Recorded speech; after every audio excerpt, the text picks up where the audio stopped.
আসসালামু আলাইকুম। আশা করি ভালো আছেন। বিগত আওয়ামী লীগ সরকারের 15.5 বছর শাসন আমলে সারা বাংলাদেশ একেবারে খুন, গুম, হত্যা এগুলোর স্বর্গরাজ্য একেবারে পরিণত করেছিলেন। তো এই বিষয়ে হিউম্যান রাইট ওয়াচ একটা প্রতিবেদন করেছে এবং সেই প্রতিবেদন বাংলাদেশের সমস্ত গণমাধ্যমে ফলাও করে ছাপা হয়েছে। সাবেক প্রধানমন্ত্রী শেখ হাসিনা সরাসরি খুনের নির্দেশ দিয়েছেন বলে প্রমাণ পেয়েছেন আন্তর্জাতিক মানবাধিকার সংস্থা হিউম্যান রাইট ওয়াচ।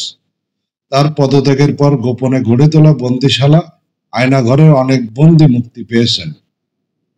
এ তালিকায় রয়েছেন জামায়াতের সাবেক নেতা অধ্যাপক গোলাম আজমের ছেলে ব্রিগেডিয়ার জেনারেল অবসরপ্রাপ্ত আব্দুল্লাহ আমান আজমি। গোপন কারাগারে আটকে রেখে তাকে হত্যার পরামর্শ দিয়েছিলেন শেখ হাসিনা। সোমবার 27 জানুয়ারি হিউম্যান রাইট ওয়াচ প্রকাশিত after the monsoon regulation a roadmap to lasting security sector reform in Bangladesh শীর্ষক প্রতিবেদনে এই তথ্য জানানো হয়।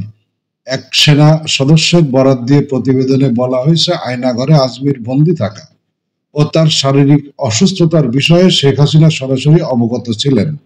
আজমি আর্মিতে সহকর্মী সামরিক হয় তার মুক্তির বিষয়ে বারবার শেখ হাসিনার কাছে অনুমতি চেয়েছিলেন ওই কর্মকর্তা, কিন্তু শেখ হাসিনা প্রতিবারই তা প্রত্যাখ্যান করেন। এমনকি এক পর্যায়ে শেখ হাসিনা আজমিকে হত্যার পরামর্শ দেন। শেখ হাসিনার এমন বক্তব্যের প্রেক্ষিতে ওই কর্মকর্তা জানান, আমি তেমনটি করিনি, বরং এরপরে আমি তার মুক্তির বিষয়ে কথা বলা বন্ধ করে দেই। প্রতিবেদনে মানবাধিকার লঙ্ঘনের দায়ে র্যাব বিলুপ্তির দাবি এবং পুলিশ সহ নিরাপত্তা ভিত্তিক সব প্রতিষ্ঠানে সংস্কারের সুপারিশ করা হয়েছে। শেখ হাসিনার সময়ে এসব প্রতিষ্ঠানকে দলীয়করণ করা হয়েছে উল্লেখ করে এর পাশাপাশি বিচার বিভাগের সংস্কারের কথা বলা হয়েছে। প্রতিবেদনে বলা হয়েছে, নিরাপত্তা রক্ষাকারী বাহিনী গত 15 বছর ধরে শেখ হাসিনার নিষ্পেষণমূলক হাতিয়ারের মূল উপাদান হিসেবে ব্যবহৃত হয়েছে। তারা পর্যায়ক্রমে বিরোধী দলীয় নেতা, সাংবাদিক, সমালোচক এবং মানবাধিকার কর্মীদের টার্গেট করেছে। এজন্য মিথ্যা মামলা, নির্যাতন, বিচার বহির্ভূত হত্যাকাণ্ড, খেয়াল খুশি মতো গ্রেপ্তার এবং জোরপূর্বক গুম করা হয়েছে। নিরাপত্তা রক্ষাকারীদের নির্যাতন বা ক্ষমতার অপব্যবহারের অংশে গুম তদন্তে অন্তর্বর্তী সরকারের কমিশন গঠনের বিষয়টি তুলে ধরা হয়েছে। কমিশনের প্রাথমিক রিপোর্টে বলা হয়েছে, শেখ হাসিনার শাসন আমলে কমপক্ষে ৩,৫০০ মানুষকে গুম করা হয়েছে। এজন্য কেন্দ্রীয় কমান্ড কাঠামো ছিল, যার দেখাশোনা করতেন শেখ হাসিনা নিজে এবং তার শীর্ষ কর্মকর্তারা। এর তালিকায় অন্যতম ব্যক্তিরা হলেন major general Tariq Ahmed Siddique, major general Ziaul Ahsan, পুলিশের সিনিয়র কর্মকর্তা মনিরুল ইসলাম এবং মোহাম্মদ হারুন অর রশিদ। গুমের সঙ্গে জড়িত থাকা কর্মকর্তারা HRW কে বলেন, শেখ হাসিনা ও তার সরকারের সিনিয়র সদস্যরা আটকের বিষয়ে জানতেন, তবে বিষয়টি প্রকাশ করা হতো না। কিছু কিছু ক্ষেত্রে শেখ হাসিনা সরাসরি গুম ও হত্যার নির্দেশ দিয়েছেন। নির্যাতন, জোরপূর্বক গুম এবং হত্যাকাণ্ড অংশে প্রতিবেদনে বলা হয়েছে, শেখ হাসিনা দেশ ছেড়ে পালানোর পরেই জোরপূর্বক গুমের শিকার 3 জন, মাইকেল চাকমা, মীর আহমেদ বিন কাসেম, যার ডাকনাম আরমান, এবং আব্দুল্লাহিল আমান আজমি মুক্তি পান।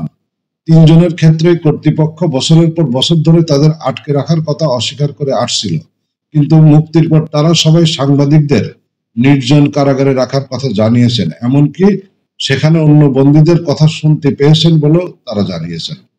2016 সালের অগাস্টে আজমি ও আরমানের সাথে হুম্মাম কাদের চৌধুরীকে আটক করা হয়। তারা 3 জনই বিরোধী দলের নেতার ছেলে, যাদের পিতার বিরুদ্ধে বাংলাদেশের স্বাধীনতার যুদ্ধের সময় পাকিস্তান সেনাবাহিনীর সহযোগী হিসাবে আন্তর্জাতিক অপরাধ ট্রাইব্যুনালে বিচারে দোষী সাব্যস্ত করা হয়েছিল।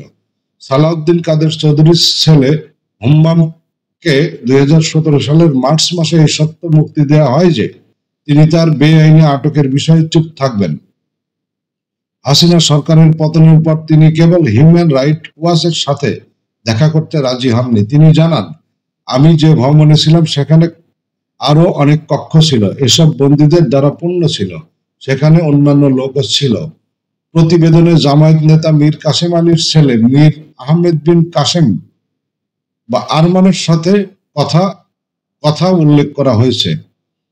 আরমান তার পিতার আইনজীবী দলের নেতৃত্ব দিচ্ছিলেন। 2016 সালের 9 আগস্ট তাকে 7-8 জন কর্মকর্তা স্ত্রী, বোন এবং সন্তানদের সামনে থেকে তুলে নিয়ে যায়। এ সময় আইনজীবী হিসেবে তিনি গ্রেপ্তারি পরোয়ানা দেখতে চান, কিন্তু কর্মকর্তারা তা প্রত্যাখ্যান করেন এবং বাড়ি থেকে টেনে বের করে একটি ভ্যানে তুলে চোখ বেঁধে দেন।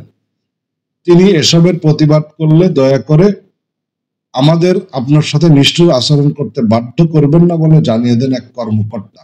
আরমানের ঘটনার সঙ্গে জড়িত এক কর্মকর্তা তাকে আটকের বিষয়টি দুঃখ প্রকাশ করে বলেন, তিনি আশঙ্কা করেন যে আদেশ অমান্য করলে তাকে মৃত্যুদণ্ড দেওয়া হবে। গুমের সঙ্গে জড়িত আরেক শীর্ষ কর্মকর্তা আরমানের বিষয়ে বলেন, এ ধরনের সিদ্ধান্ত রাজনৈতিক এবং সর্বোচ্চ পর্যায়ে নেওয়া হয়।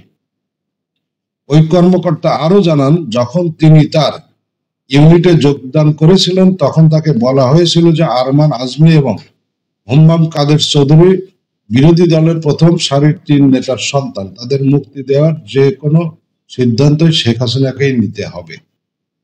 তো এই হচ্ছে ব্যাপার, যে একটা 15.5 বছরে প্রায় 3,500 মানুষকে গুম করা হয়েছিল, কত মানুষকে হত্যা করা হয়েছে, কত সাংবাদিক, কত বিরোধী দলের নেতাদের যে মিথ্যা মামলা দিয়ে দিনের পর দিন হয়রানি করা হয়েছে, জেলে বন্দী রাখা হয়েছে, এইগুলোর হিসাব নাই। এটা শুধু শেখ হাসিনা করে নাই, শেখ হাসিনার দলীয় মন্ত্রী, এমপি সবাই মানে একেবারে জেলা শহর পর্যন্ত এই কাজগুলো করেছে। তাদের মতের বিরুদ্ধে গেলে যে কোনো ভাবে তাদেরকে মামলা দিয়ে, তাদের অফিস ভাঙচুর করে, তাদের হামলা করে, তাদের উপরে এই সমস্ত ঘৃণিত কর্মকাণ্ডগুলো দিনের পর দিন চালিয়ে গেছে তারা। ভালো থাকবেন সবাই।